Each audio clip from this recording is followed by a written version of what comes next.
Hi there, and welcome to the Anita Chat podcast. I'm your host, Anita Rombo, and this is the podcast for growth-oriented women to have authentic, real talk. Nothing is off the table here, but as an intuitive self-relationship coach, you'll find the content gravitates towards mindset, intentional action, spirituality, and all things wellness. So if you're ready to learn, laugh, show up, and glow up to be the best version of yourself, grab your favorite bevy, settle in, and we've got lots to chat about. Hi folks, and welcome to another episode of I Need to Chat. We are in the month of love and days apart from Valentine's Day. In fact, I'm recording this episode on Valentine's Day, so I thought what better topic to talk about than love. As social creatures, we are wired to crave love, acceptance, and belonging. And I don't know about you, but as a little girl, me and my childhood bestie would daydream about our perfect life, which of course included a deep, unwavering romantic love, with finer details right down to the names of our future children. Obviously, as we grow up, we realize that there is no such thing as quote-unquote perfect. But still, as women that want to live our best lives, love is a big part of that vision. This chat is all about how to find and welcome in that greatest love, that unwavering, unconditional, deep, once-in-a-lifetime love. A love that understands you, never judges you, never leaves you. A love that is loyal to you day in and day out. I'm guessing you were thinking, how can you sign up for this love, right? It may sound too good to be true. Well, my friend, I'm here to tell you that it's not. And you don't have to search far and wide for it either. Every single one of us is worthy and can experience this deep love. This love is not reserved for fairy tales or Hallmark movies.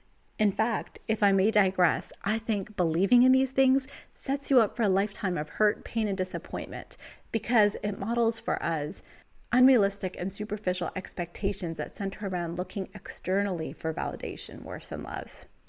If you want to believe in fairy tales, then consider your life as the fairy tale, and you are your greatest love. Having been on my own personal self-love journey over the course of my life and helping many people through this very thing as an intuitive self-relationship coach, I can firmly say that the foundation to all things wonderful resides in your relationship with yourself.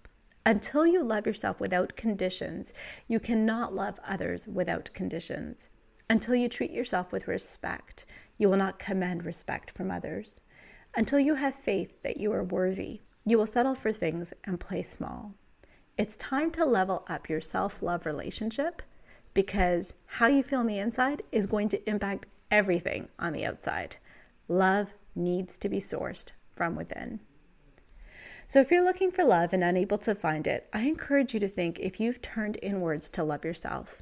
It is possible to find love on the outside, but only when you have done the work on the inside.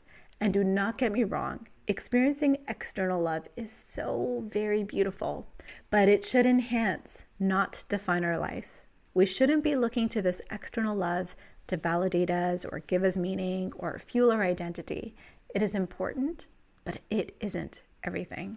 Self-love is a meaty topic that I'm super passionate about, and I could talk about this indefinitely. I think it is an understatement to say that we will continue to revisit this in future chats, but for this episode, I'm going to give you my definition of self-love and a few questions to ask yourself, and also a few practices to help you call in your greatest love. Because my friends, as we sit here on Valentine's Day, I want nothing more than to give you the gift of love.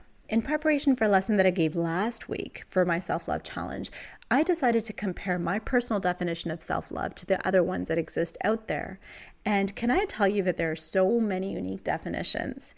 Obviously, to me, my personal definition resonates the most, and so that is what I'm going to share with you now. But I would love to hear if my definition resonates with you and how you define self-love. Please feel free to connect with me with the information in the episode description. All right, so enough of the preamble. Let's get to the definition already. To me, self-love is going within to honor and acknowledge our needs and put ourselves first. These needs can fluctuate from moment to moment and are unique to the individual. In other words, my acts of self-love can look and feel differently depending on the day, and it can look and feel differently compared to your acts of self-love. Self-love is about showing ourselves kindness, compassion, care, and nurturance. It is not selfish. It is non-negotiable. It is absolutely necessary for health and well-being, and it is a lifelong process. So now that you know my personal definition of self-love, here are 3 questions that I use to serve as my litmus test to make sure that I'm honoring and acknowledging my needs. These 3 questions are: how does this make me feel? What do I need right now? Does this serve me?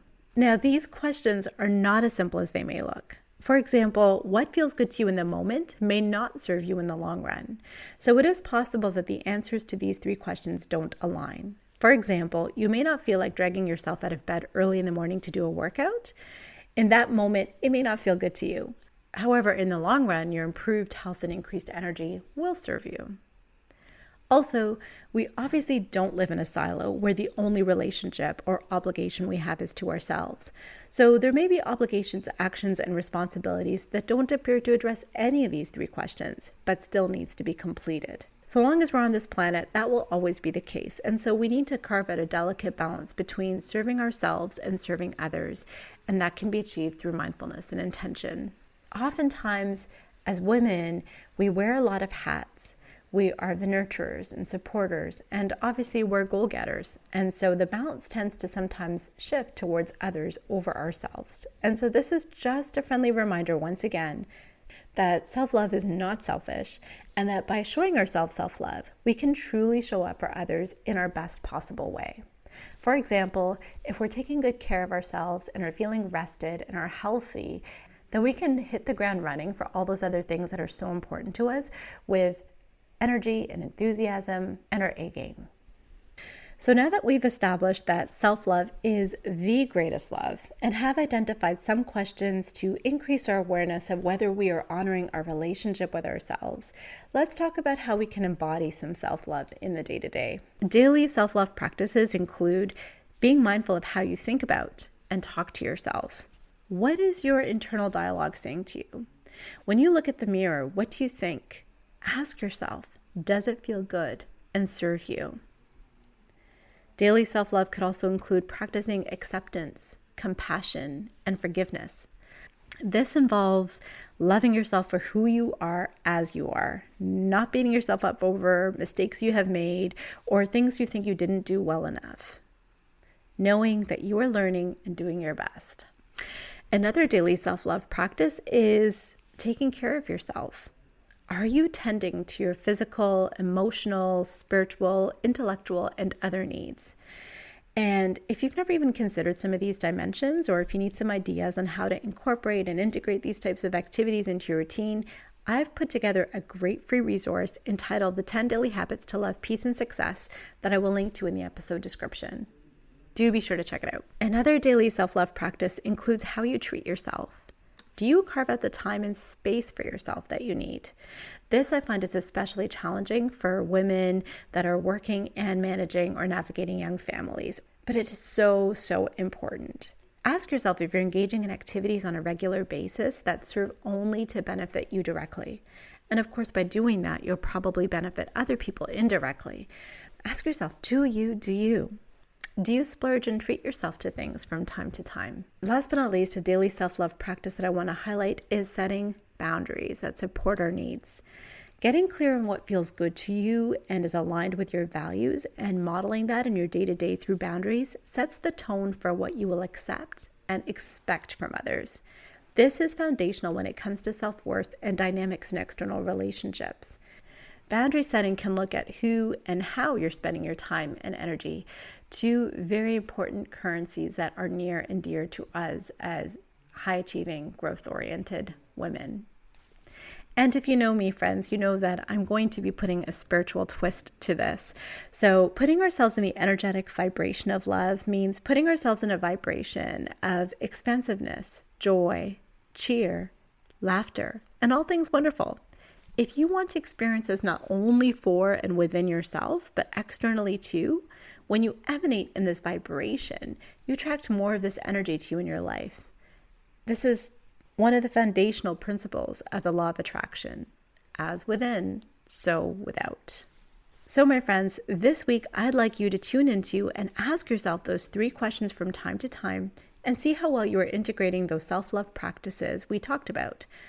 As a refresher, those were being mindful of how we think about and talk to ourselves, practicing acceptance, compassion, and forgiveness, how we take care of ourselves and how we treat ourselves, as well as how we set boundaries that protect our time and energy.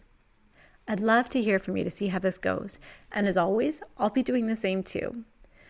My friends, this Valentine's Day, I hope you take the time to celebrate you as you are, as your one and true greatest love. Everyone benefits when you honor this sacred connection. I'll leave you with my favorite quote from Oscar Wilde. To love yourself is the beginning of a lifelong romance. Thanks for tuning into the chat, folks. I'll see you next week. Thank you so much for tuning into this episode of the Anita Chat podcast. If you haven't taken a minute to leave a review, I would absolutely love to hear from you. All you need to do is to search for the show, click your star rating, and type in a few words. Also, if there's a specific topic you'd like to see covered in this podcast, if you'd like me to be your coach, or if you want to just chat, feel free to send me an email or shoot me a message through my IG, which you'll find in the show notes. The show notes will also contain any links to the freebies that were referenced in this episode.